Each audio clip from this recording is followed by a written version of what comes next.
মুষলধারে বৃষ্টি নেমেছে, তার সাথে ঘন ঘন বজ্রপাতের শব্দ। আমার নাম হরিহর মণ্ডল। পেশায় আমি একজন পশু চিকিৎসক। আমার বাড়ি গোপালপুর। আমি এখন হেঁটে চলেছি প্রতাপপুর গ্রামের একটা কাঁচা পথ ধরে। ছাতা আছে বটে, তবে এত প্রবল বৃষ্টিতে তা সামলানো দায়। আমাদের গ্রাম থেকে প্রতাপপুরের দূরত্ব ওই কম বেশি 3 মাইল হবে। আর এই সব এলাকা থেকে মাঝে মধ্যেই আমার ডাক আসে। অবলা জীবজন্তুদের প্রতি ভালোবাসাটা আমার ছোটবেলা থেকেই।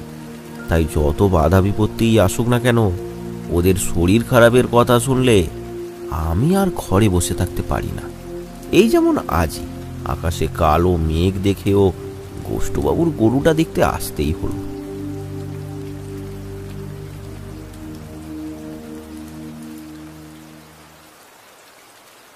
আমি ছোট থেকেই সাইকেল চালানো জানি না, তাই এই পথ আমি হেঁটে কিংবা রিক্সা করে যাতায়াত করি। আর মোটর গাড়ি কেনার মতো সামর্থ্য আমার নেই। তাই এই বৃষ্টির মধ্যে রিক্সা না পেয়ে হেঁটেই চলেছি।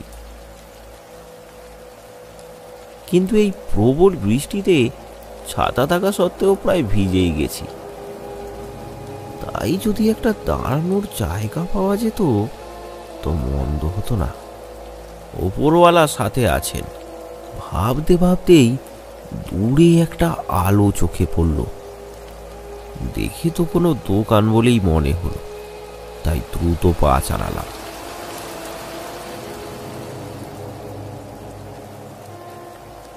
এই দিকে আমার খুব একটা আশা হয় না, তাই এলাকাটা আমার চেনা নয়। সামনে আসতেই দেখলাম একটা চায়ের দোকান। উফ, এক কাপ চা খেয়ে শরীরটা একটু গরম করে নেওয়া যাবে।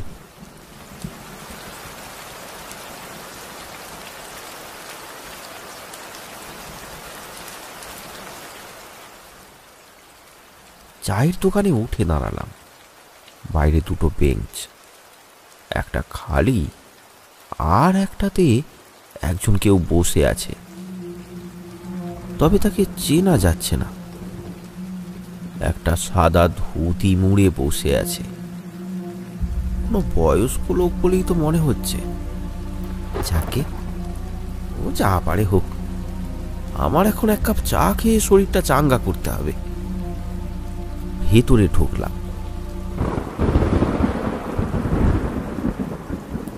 ভেতরে 3 জন লোক বসে।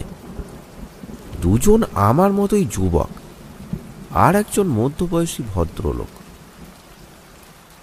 দেখি চালাও তাদের সাথে বসে গল্প জুড়েছে।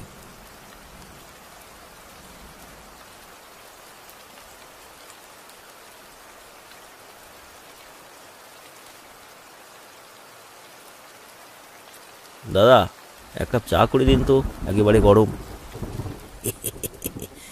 একদম হাতে গরম, দেখছেন তো কেলি আছে বসানো।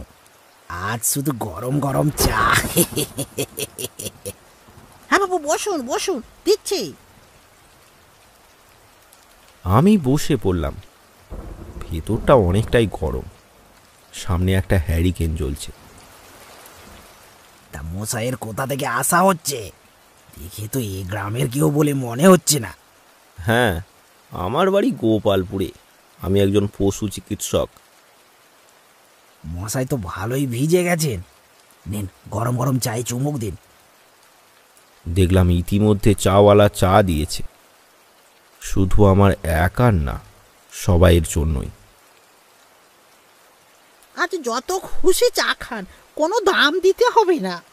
তাই নাকি? তা বললে হয় কি করে? তোমার তো ক্ষতি হয়ে যাবে। আরে না না, আপনারা যতক্ষণ না বৃষ্টি থামে এখানে থাকলেই হবে। বাবা, বেশ ভালোই মানুষ তো আপনি। আপনার মন তো অনেক বড়। আরে বড় ছোট কিছুই না, আসলে বাবু ওর বৃষ্টিটাতে খুব ভয় করে, তাই আমরা থাকলে একটু সাহস হয় আর কি। ও কেন, তুমি কি এখানেই থাকো নাকি রাতে? আসলে এই 1 বছর হলো ওর বউটা মারা গেছে, মেয়েরও বিয়ে হয়ে গেছে, তাই ও একা। তাই ঝড় বৃষ্টি হলে ও আর বাড়ি যায় না, ওর খুব ভূতের ভয়। ঠিক আছে, ঝড় বৃষ্টি না থামা পর্যন্ত আমি এখানেই থাকবো। তুমি একা কেন? আমরাও তো আছি। সবাই আছি, হয়েছে? চলো খুড়ো, এবার শুরু করো তোমার ভূতের গল্প। আরে আরে ও গল্প তো ওখানেই শেষ, আর কিছু নেই। ও বুঝলাম, এই বৃষ্টির রাতে ঈদের তাহলে এতক্ষণ ধরে ভূতের গল্পই হচ্ছিল। এই ভানু, আর আর ভূতের গল্প না, এবার অন্য গল্প কর। এই রে, দেখো খুড়ো কি অবস্থা। আরে ভূত পেত বলে কিছু হয় না, আমি যা বললাম সবই বানানো গল্প, ছোটবেলায় দাদুর কাছে শোনা। আচ্ছা, ইনি যখন ভূতে এত ভয় পায় ওসব বাদ দিন না। তামসাই, আপনিও ভূতে বিশ্বাস করেন নাকি? ভূতে ভাই, কথাটা শুনে আমি একদম স্তব্ধ হয়ে গেলাম। আমার সারা শরীর ঠান্ডা হয়ে যেতে লাগলো। মনে পড়ে যেতে লাগলো 3 বছর আগের এমনই একটা বৃষ্টির রাত। কি হলো মশাই? আরে কোথায় হারিয়ে গেলেন? ভয় পেয়েছেন? হে মশাই, ভূতে ভয় পেয়েছি। কি মশাই, ভয় পেলেন নাকি? হ্যাঁ, ভয় পেলেন? হ্যাঁ, আমি ভূতে বিশ্বাস করি। আগে আপনাদের মতোই ছিলাম, কিন্তু এখন করি, কারণ আমি নিজে চোখে ভূত দেখেছি। ধীরে ধীরে নিজেকে একটু শক্ত করলাম, স্বাভাবিক অবস্থায় ফেরার চেষ্টা করলাম। নিজেকে শান্ত করে এদিক ওদিক তাকিয়ে দেখি সবাই চুপ, এক দৃষ্টিতে আমার দিকে তাকিয়ে আছে। সবার চোখে কৌতূহল। কি হলো, সবাই চুপ কেন? তুমি সত্যি ভূত দেখেছো? হ্যাঁ, মিথ্যে কেন বলবো, নিজে চোখে দেখেছি। কি বলছো মশাই? বানানো গল্প নয় তো? মোটেই না, বানানো গল্প কেন হবে? সত্যিই আমি দেখেছি। তোমাদের মিথ্যে বলে আমার লাভ কি? বলো না, বলো। আচ্ছা আচ্ছা আচ্ছা বলছি, তার আগে 1 কাপ চা হলে ভালো হতো না?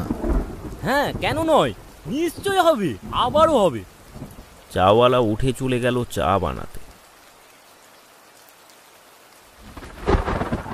হঠাৎ আমার চোখটা গেল বাইরের দিকে। দেখলাম বাইরে সেই লোকটি এখনো বসে। ভেতরে তো বসার জায়গার অভাব নেই। আচ্ছা দাদা, বাইরে যিনি আছেন ওনাকে ভেতরে ডেকে নাও না। বাইরে? কোথায় কে? আপনি কোথায় কাকে দেখতে পাচ্ছেন? ওই তো বাইরে বেঞ্চে ধুতি মুড়ে বসে আছে। ধুর মশাই, আপনি ভয় দেখাচ্ছেন। কোথায় কি? চাওয়ালা একটু এদিক ওদিক তাকিয়ে বলল, ওই ওই বাইরে তো কেউ নেই। আমি কিন্তু স্পষ্ট দেখতে পাচ্ছি সাদা ধুতিতে ঢাকা একজন কেউ। তাহলে কি আমি ভুল দেখছি? ভালো করে একবার চোখটা মুছে নিলাম, কিন্তু কি আশ্চর্য ব্যাপার, চোখ খুলতেই দেখি কেউ নেই। এবার তো আমার ভয় করতে শুরু হলো। আবার কি সেই রাতের মতো ঘটনা হবে নাকি? এই নিন চা, গরম গরম চুমুক দিন। ও হ্যাঁ হ্যাঁ, দাও। ওসব আমার মনের ভুল। যাক, চায়ে মনোযোগ দিলাম। এই বৃষ্টির রাতে চাটা বেশ ভালোই লাগে। দাদা, এবার শুরু করুন আপনার ভূতের গল্প। গল্প না, একদম সত্যি, আমার সাথে ঘটা ঘটনা। চায়ে চুমুক দিয়ে বলা শুরু করলাম। আজ থেকে প্রায় 3 বছর আগের কথা। আমি আগেই বলেছি আমি একজন পশু চিকিৎসক। রাতে ভিতে আমার মাঝে মধ্যেই ডাক আসে। একদিন হলো কি, সন্ধ্যায় ডাক আসলো একটা গরুর বাছুর হবে। সেদিন আকাশের অবস্থা মোটেই ভালো ছিল না, কিন্তু আমার কর্তব্য আমাকে আসতে বাধ্য করলো।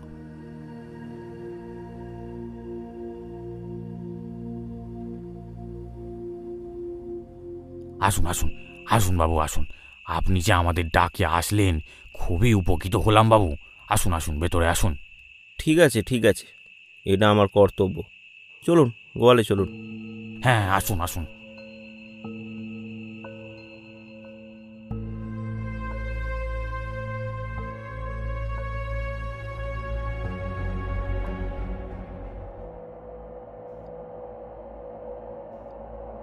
কাজ শেষ করতে অনেকটাই রাত হলো, প্রায় রাত 10টা। ঘন্টা 2 ধরে অক্লান্ত পরিশ্রমের পর পুঁচকে বাছুরটার মুখ দেখেই সব ক্লান্তি দূরে। কিন্তু কখন যে বাইরে বৃষ্টি নেমেছে তা খেয়াল করিনি।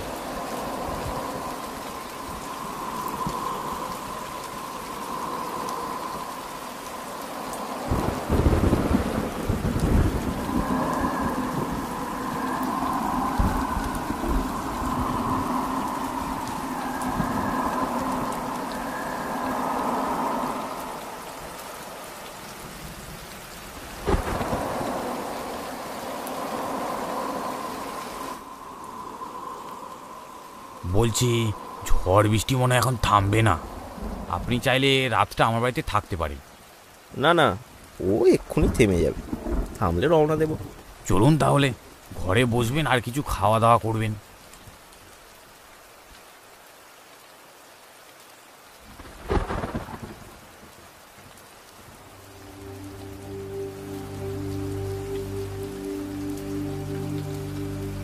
রাত তখন 1টা। ঝড় থেমে গেছে, বৃষ্টি গুঁড়ি গুঁড়ি পড়ছে বটে, তবে সে খুবই হালকা। গৃহস্থর বাড়ি থেকে বিদায় নিলাম।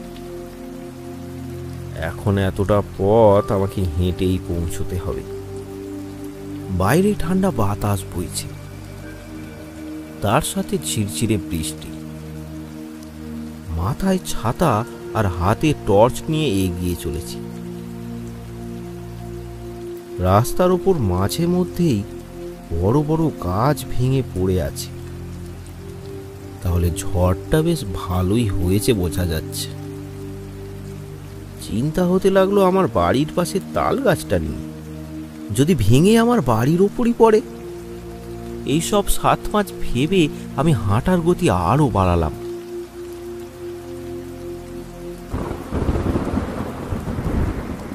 একদম ফাঁকা রাস্তা, কেউ কোথাও নেই,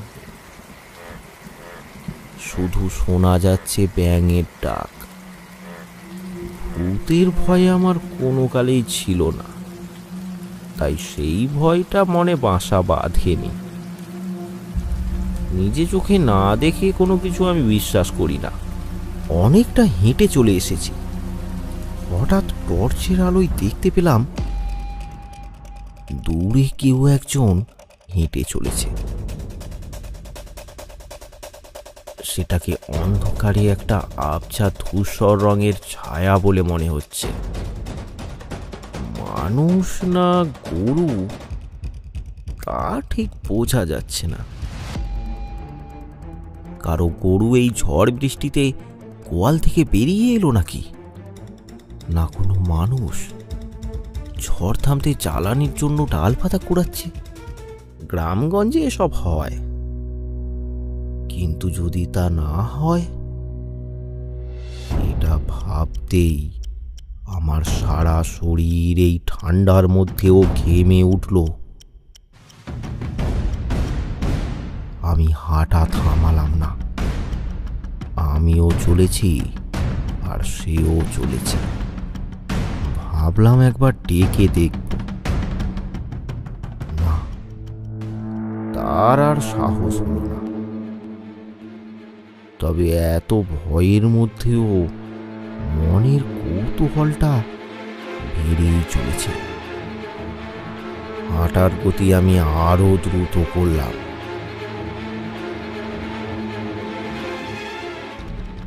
একটু সামনে আসতেই বুঝতে পারলাম এটা গরুও না আর ভূতও না, একটা মানুষ। রুগ্ন জীর্ণ চেহারা, পরনে সাদা ধুতি। একটু সামনে গিয়ে আমি প্রশ্ন করলাম, কে কে আপনি? দেখলাম লোকটি থমকে দাঁড়ালো। কে আপনি? এই দুর্যোগের রাতে বাইরে কি করছেন? আগে বাবু, আমার মানিকটা হঠাৎ করে ঝড় বৃষ্টিতে ঘর থেকে বেরিয়ে আসে।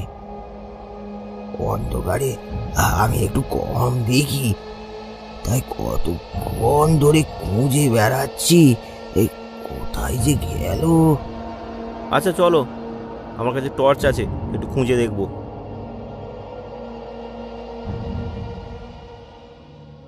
দুজনে হাঁটা শুরু করলাম। আচ্ছা, মানিকটাকে তোমার ছেলে? না না, ছেলের থেকেও প্রিয় একজন। বাহ বাহ, তাই নাকি? ছেলের থেকেও প্রিয়? ছেলেটা তো বিয়ে করে পুরো বাপ মাকে ফেলে রেখে চলে গেল, কিন্তু ও আমার সাথেই 6 বছর ধরে আছে। ও, তাহলে কে সে? ওই তো আমার মানিক ডাকছে। চলুন চলুন, তাড়াতাড়ি চলুন। মানিক ডাকছে? কি সব যাতা বলছে এই লোকটা! তবু কিছু 7-5 না ভেবে এগিয়ে গেলাম লোকটার সাথে। কিছুক্ষণ যাওয়ার পর দেখলাম একটা মস্ত বড় গাছ ভেঙে পড়েছে একটা চালা ঘরে। ঘরটা পুরো দুমড়ে মুচড়ে গেছে, আর তার ভেতর থেকেই ভেসে আসছে একটা ছাগলের ডাক। মনে হয় ওই ঘরের মধ্যেই চাপা পড়ে আছে। সামনে গিয়ে দেখলাম ঘর নয়, একটা চা দোকান। তার বোর্ডটা খুলে সামনে পড়ে আছে, পুরোদার চায়ের দোকান। মনে হয় ঝড় বৃষ্টিতে এখানে দাঁড়িয়ে আশ্রয় নিয়েছিল, আর তখনই গাছটা ভেঙে পড়ে যায়। মনে হয় তাই। দাঁড়ান, আমি ওকে সাবধানে বের করছি। ডাকটা লক্ষ্য করে একটু এগিয়ে গিয়ে দেখি সামনের একটা বস্তার পাশে অর্ধেক চাপা হয়ে পড়ে আছে ওই বৃদ্ধ লোকটির মানিক। ওপরে একটা বাঁশও চাপা। আমি তাড়াতাড়ি বাঁশ আর বস্তাটাকে সরিয়ে মানিককে বের করলাম। তাকে বাইরে ছেড়ে দিতে সে ম্যা ম্যা করতে করতে ছুটে পালিয়ে গেল। আরে হায় হায়, ও তো আবার চলে গেল। ও এবার সোজা ওর ঘরে চলে যাবে। আপনি খুবই উপকার করলেন মশাই। না না, এ আর এমন কি? আচ্ছা, ভেতরে আর কেউ নেই তো? কি জানি, থাকলেও থাকতে পারে, যদি আরো কেউ আশ্রয় নেয়। ঠিক আছে, একটু দেখি। আমি টর্চটা জেলে এদিক ওদিকে একটু দেখতে লাগলাম। হঠাৎ আমার টর্চটা থমকে গেল।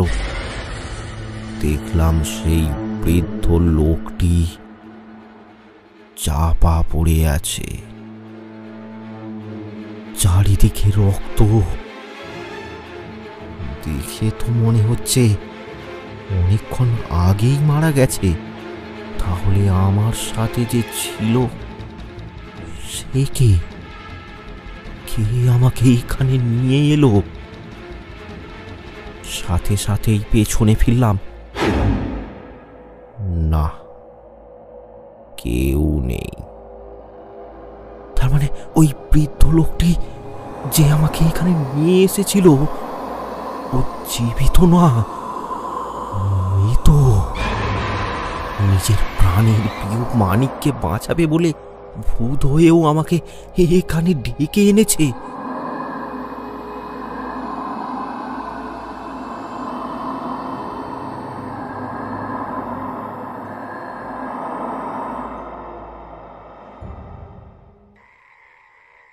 খুবই কষ্টদায়ক ভৌতিক ঘটনা ঘটেছিল তোমার সাথে। আচ্ছা, এই ঘটনাটা কোথায় ঘটেছিল বলুন তো? এই প্রতাপপুর গ্রামেরই ঘটনা।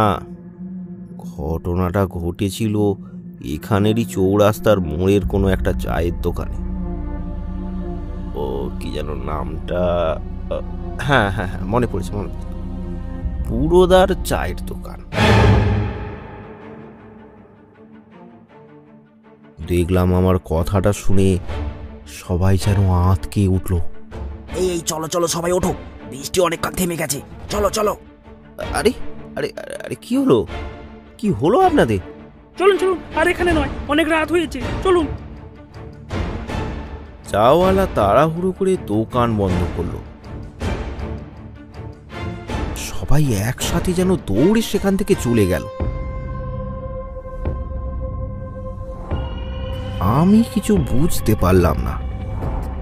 হঠাৎ পাশে চোখ যেতে দেখলাম বাইরে বেঞ্চে বসে সেই সাদা কাপড় মুড়ি দেয়া লোকটা। দেখলাম একটু নড়ে উঠল।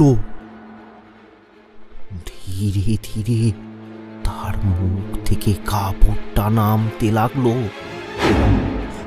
আমি তো দেখেই অবাক।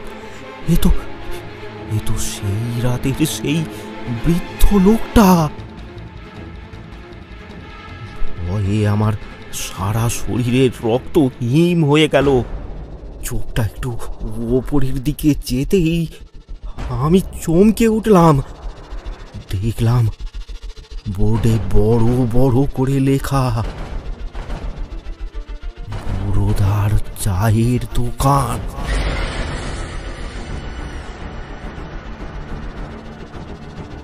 পাশে ঘুরে দেখি সেই আধ ভাঙা গাছ শুকনো হয়ে এখনো দাঁড়িয়ে। সেই লোকটি বলল, ভয় পেলে নাকি?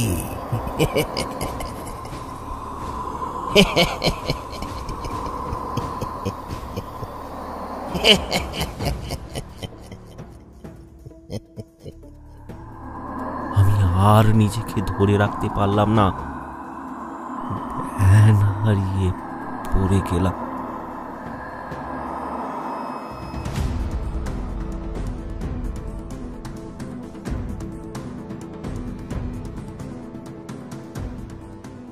আরও ভয়ানক গল্প পেতে আমাদের চ্যানেলটি সাবস্ক্রাইব করুন আর বেল নোটিফিকেশানটি অন করে দিন। আর কমেন্ট করে জানাতে ভুলবেন না গল্পটি আপনাদের কেমন লাগলো। কমেন্ট বক্স থেকে আমাদের কিছু পছন্দের কমেন্ট আমরা তুলে ধরবো পরের গল্পের শুরুতে। কমেন্ট করে পাশে থাকুন।